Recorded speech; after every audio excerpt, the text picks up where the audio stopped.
Sevgili Finans ve Borsa kanalı takipçileri, yeni videomuza hepiniz hoş geldiniz. Bugün sizlerle birlikte borsaya yeni başlayanlar için 4 hayati tavsiyeden bahsedeceğim.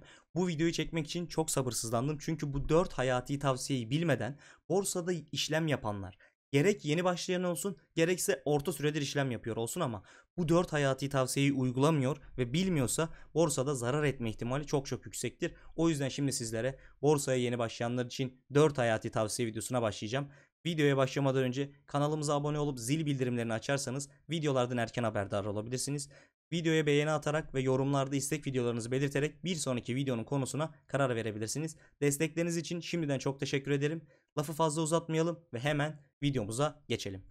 Birincisi, borsaya yeni başladıysanız ve bir hisse satın aldıysanız bunun düştüğünde ve yükseldiğinde bir şey düşünmeniz gerekiyor. Konjektürel durum. Konjektürel o kadar çok kullanılıyordur, çok sık kullanılıyordur ve kelime anlamını bilmiyor olabilirsiniz. Konjektürel demek durumsal demektir. Yani o anki duruma göre. Örneğin şunu duyarız. Konjektürel olarak baktığımız zaman ekonomi kötü. Yani durumumuza göre baktığımız zaman şu ana göre baktığımızda kötüye gidiş var diyoruz. Bu ne demek? Nasıl yapacağız bunu? Örneğin pandemiyi hepimiz biliyoruz. Pandemi zamanı ne oldu? Borsalarda inanılmaz bir düşüşle karşılaştık. Bu borsalardaki düşüş bizlere şunu söyledi. Hisse senetlerinin fiyatları düşüyor ama bu o hisselerin veya o şirketlerin kötü olduğu için veya zarar ettiği için düşmüyor.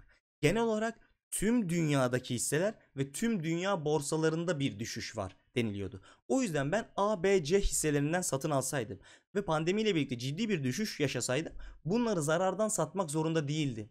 Değildim çünkü benim şirketim kötü olduğu, benim hissem kötü olduğu için bir düşüş yoktu. Genel bir salgın varken düşüş vardı. Bütün dünyadaki borsalar düşüyordu. Benim hissemle alakalı değildi. BIST endeksi komple düşüyordu. İkinci bir noktasına geldiğimizde aynı şekilde yukarı yönlü bir çıkış sağladığınız zaman ben bu işi öğrendim, ben bu işin babasıyım artık, bakın aldığım her hisse yukarı çıkıyor demeyin. Konjektüre bakın.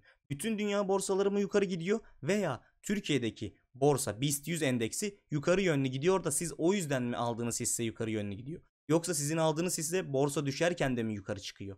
Eğer ki borsa düşerken de yukarı çıkan hisseyi bulabiliyorsanız veya borsaların çıktığı orandan daha yüksek oranda çıkan hisseyi bulabiliyorsanız doğru bir yatırımdasınız. Veya borsalar düşerken düşmesinden daha az düşen bir hisseyi buluyorsanız yine doğru noktadasınız ama şunu unutmayın özetle. Hissenin fiyatı düşüyorsa sizin hisseniz kötüye gittiği için mi düşüyor yoksa globalde bir, dünyada bir sıkıntı olduğu için mi düşüyor? Veya sizin hisseniz yukarı yönlü gidiyorsa hisseniz yani şirketiniz doğru bir şeyler yaptığı için mi yukarı gidiyor yoksa Türkiye'deki diğer bütün hisseler mi yukarı gidiyor? Bunun ayrımını iyi yapın ki doğru bir yatırım yapıp yapmadığınızdan emin olabilirsiniz. Gelin ikinciye gidelim. İkinci konumuz sevgili Finans ve Borsa kanalı takipçileri. Eğitim. Kanalı ilk kurduğum günden beri ortalama 3 ay içerisinde 190'a yakın video atmaya çalıştım. Bunların yarısından çoğu eğitim videoları. Çünkü eğer bilinçli bir yatırımcı olmazsak, eğer küçük yatırımcı olarak eğitim seviyemizi yukarı taşımazsak spekülatörler, tahtacılar, balinalar her nasıl adletmek isterseniz adlandırın.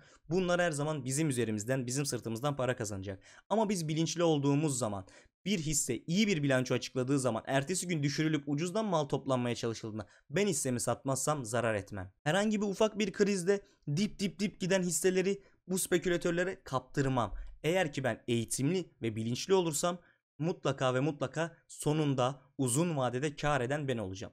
Bunun için kanalımıza abone olup videolarımızı takip ederseniz gerçekten sizlere elimden geldiğince güzel şekilde, elimden geldiğince hızlı şekilde eğitim videoları çekmeye, tamamen ücretsiz şekilde sizlere eğitimler vermeye çalışıyorum. Bu yüzden kanalımıza sadece yapmanız gereken şey abone olup beğeni atıp destek olmaktır. Başka hiçbir şey istemiyorum.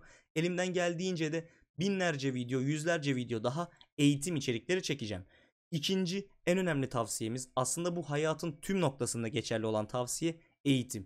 Kendimizi yaptığımız işte her zaman geliştirmeliyiz. Her zaman bir sonraki etaba taşımak için kendimize yatırım yapmalıyız. Üçüncü konumuz deneme süreci. Bu nokta o kadar hayati ki noktayı açıkladıktan sonra size bir örnekle anlatacağım ve gerçekten şok olacaksınız.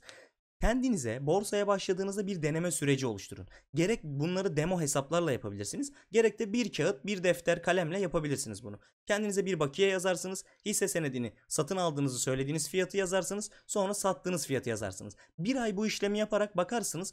Bir ay sonra aldığınız hisselerden ne kadar kağıt üzerinde kar etmişsiniz, ne kadar kağıt üzerinde zarar etmişsiniz. Eğer bu birkaç ay boyunca iyiye gidiyorsa, ki o birkaç ayda sıkılmanıza gerek yok. Siz bu demo hesabında kağıt kalem üzerinde hesaplamalar yaparak alım satım yaparken aynı zamanda bu 3-4 ayı, 5 ayı, 6 ayı eğitimle geçiriyor olacaksınız zaten. Deneme sürecinde kendinize sanki parayla gerçekten işlem yapıyormuşsunuzcasına kağıda yazarsınız. 100.000 TL'lik şundan aldım, 100.000 TL'lik bundan, 100.000 TL'lik bundan aldım. Bakacaksınız 1 ay, 3 ay, 6 ay sonra aldığınız işlemlerden ne kadar karlı çıkıyorsunuz. Eğer ki bunu yapmadan, kendinize ufak bir deneme süreci yapmadan başlarsanız veya 100.000 liranız varsa bunu 1000 lirayla, gerçek parayla işlem yaparak da yapabilirsiniz. Sonuçta 100.000 lirada 1000 lira kaybetmek veya kazanmak sizlere bir şey katmaz. Ama eğer bunu yapmadan, deneme süreci, pratik, demo yapmadan işleme girerseniz çok kötü senaryolarla karşılaşabilirsiniz. Böyle bir örnek vardı. Çok yakın birinden dinlemiştim. Borsaya yeni başladığı zaman 2 tane hisse alıyor. İsimlerini vermeyelim. A ve B hisselerinden, X ve Y hisselerinden alıyor. Elindeki para 1,5 milyon TL civarında ve 750'şer bin TL alıyor. O kadar uzun süredir, 2-2,5 senedir bu batak içerisinde bekliyor. Çünkü ne yeni para koyabiliyor. Çünkü 1 milyon TL, 1,5 milyon TL'nin kademesini düşürmek için en az bir 1,5-2 milyon TL daha koyması gerekiyor. Bunu yapamadığı için, zarardayken satamadığı da için 2,5 sene borsanın içerisinde süzüle süzüle bekliyor.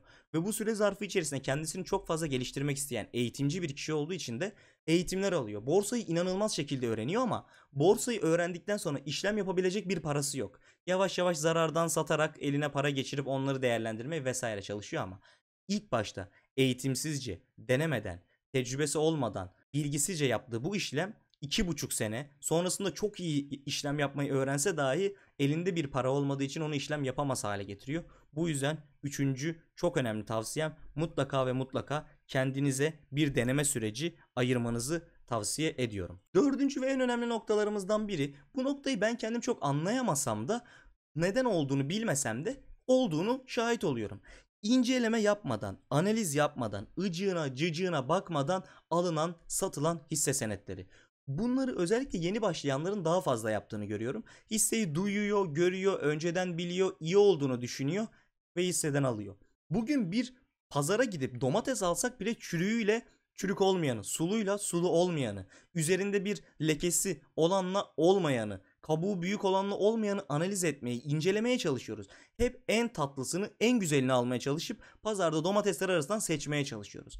Veya bir kıyafette almaya çalışırken üzerine bakıyoruz, havaya kaldırıyoruz. Sökük var mı, yırtık var mı, acaba lekesi var mı, kumaşı nasıl, iyi mi diye incelemeye çalışıyoruz. Ama milyarlarca TL, binlerce lira koyacağımız hisse senetlerini incelemeden biri söyledi diye satın alıyoruz. İyi duyduk diye satın alıyoruz. Bir kere uzaktan profiline, internet sitesine bakıp satın alıyoruz. Bu çok büyük bir yanlıştır. Neden yapılıyor, nasıl yapılıyor anlamıyorum. İnsanların parası bu kadar değersiz değil. Sizler borsaya yeni başlıyorsanız bu dördüncü kritik tavsiyemizi, hayati tavsiyemizi mutlaka dinleyin.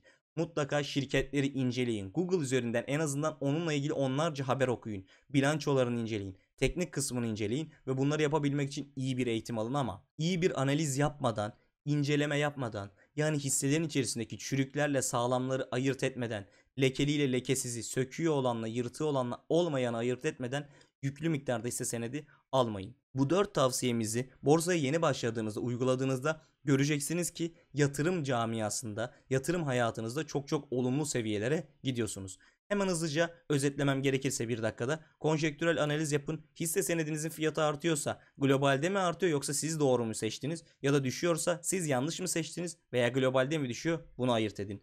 2. Mutlaka çok iyi bir eğitim alın. Eğitimsiz yaptığınız her işlem mutlaka risk olacaktır. 3. Kendinize deneme süreci koymadan, kendinize bir demo hesabı açmadan, kendinize bir sibop payı, bir nefes payı koymadan doğrudan bütün paranızla işlemin içerisine girmek sizleri çok büyük felaketlere sürükleyecektir. 4. İnceleme yapmadan, analiz yapmadan hisse senedi alım satımı yapmayın. Videoyu sonuna kadar izlediyseniz bu videoyu beğeni atmayı lütfen unutmayın. Ve kanalımıza abone olup zil bildirimlerini açarsanız da çok teşekkür ederim. Destekleriniz için iyi ki varsınız. Bir sonraki videoda görüşmek üzere.